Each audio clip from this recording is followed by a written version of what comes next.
Chapter 12. James decided that this was most certainly not a time to be disagreeable, so he crossed the room to where the centipede was sitting and knelt down beside him. "Thank you so much," the centipede said. "You are very kind." "You have a lot of boots," James murmured. "I have a lot of legs," the centipede answered proudly, "and a lot of feet, 100 to be exact." "There he goes again," the earthworm cried, speaking for the first time.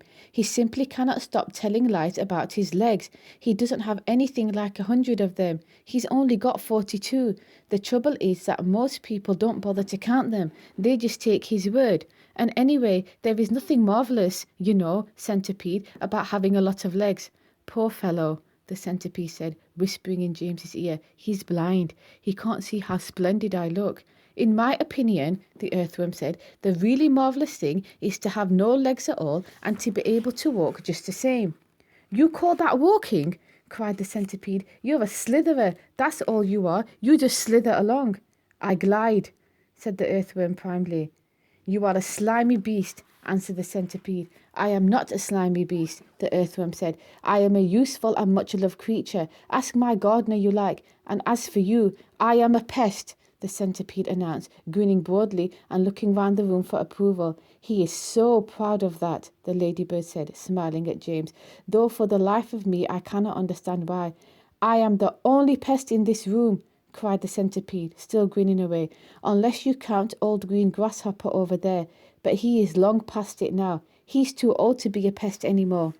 The old green grasshopper turned his huge black eyes upon the centipede and gave him a withering look.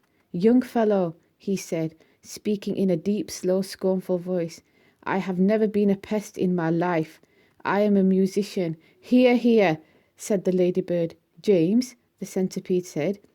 "Your name is James, isn't it?" "Yes." "Well, James, have you ever in your life seen such a marvellous colossal centipede as me?" "I certainly haven't," James answered. "How on earth did you get to be like that?" "Very peculiar," the centipede said. "Very, very peculiar indeed. Let me tell you what happened. I was messing about in the garden under the old peach tree, and suddenly a funny little green thing came wriggling past my nose. Bright green it was, and extraordinarily beautiful, and it looked like some kind of tiny stone or crystal." "Oh, but I know what that was," cried James. "It happened to me too," said the ladybird. "And me," Miss Spider said. "Suddenly there were little green things everywhere. The soil was full of them. I actually swallowed one," the earthworm declared proudly. "So did I," the ladybird said. "I swallowed 3, the centipede cried. "But who's telling this story anyway? Don't interrupt."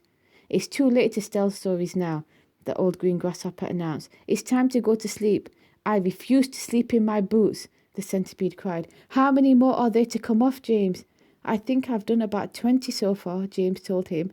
"Then that leaves 80 to go," the centipede said. 22, not 80, shrieked the earthworm. "He's lying again." The centipede roared with laughter. "Stop pulling the earthworm's leg," the ladybird cried. This sent the centipede into hysterics. "Pulling his leg," he cried, wriggling with glee and pointing at the earthworm. "Which leg am I pulling? You tell me that." James decided that he rather liked the centipede. He was obviously a rascal, but what a change it was to hear somebody laughing once in a while.